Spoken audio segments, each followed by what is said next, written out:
Time passed. I may have fallen asleep once or twice. The world out here was quiet, like the land was holding its breath. But if you listened, really put conscious action into listening, things began to sing. Insects with wings pirouetted somewhere above my prone head. From the hole where the tree had once held onto the earth came the sound of deep movement, maybe just the mud shifting, and a group of small birds chatted with some clipped formality in the pines on the other side of the clearing, and then there were footsteps.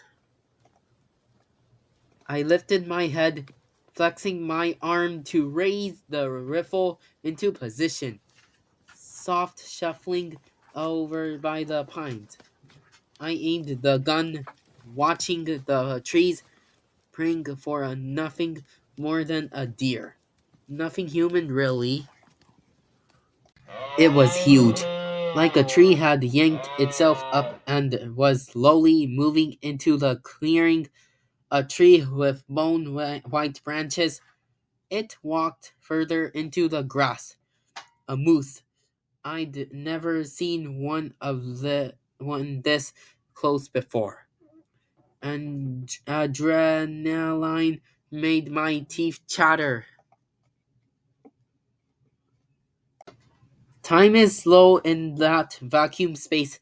In this new space, I had time to aim squarely between the moose's eyes, watching his muscles contort and his skin wrinkle as he bent to take another mouthful of grass. Then I decided against it, lowering the barrel to his chest. Always go for the sure target. Meg had taught us that one no on one of my first hunts, and I listened to my elders.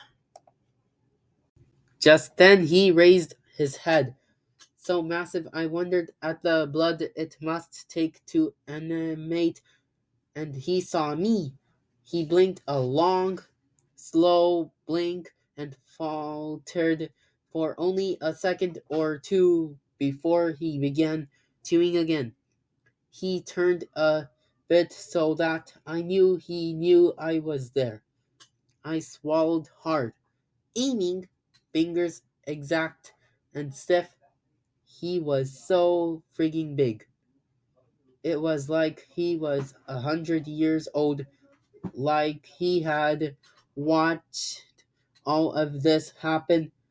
Imagine being here through it all, the wars, the sickness, the earthquakes, the schools, only to come to this. He exhaled long and loud like the wind. This was food for a week. Hide and sinew to stitch together for tarps, blankets, ponchos. This was bone for pegs and chisels. This was me, the conquering hero, marching into camp with more meat than all of us could carry, taking the others back to field dress this gift.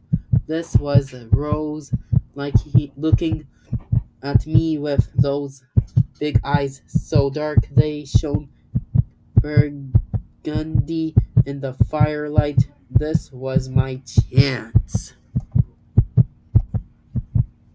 But could we travel with this meat before it rotted? No. And could we smoke and dry it? No.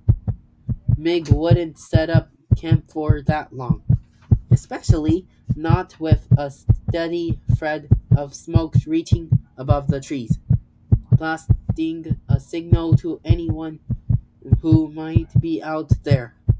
So we'd be leaving half at least half, behind two rot. The moose watched all this play out on my face, a dirty boy, tangled in the roots of an appended tree, hiding from the world, hiding from memories of family and days without pursuit, and he stayed perfectly still. His eyes were huge, dark globes that reflected back their surroundings. I was sure I could see myself in there, in the trees, a long haired warrior taking aim. I lowered the rifle.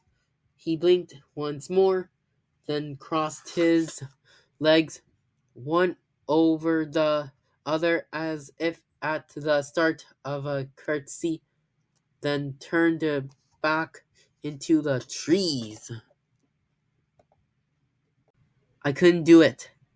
I couldn't let it come to this. Not for him and not for me.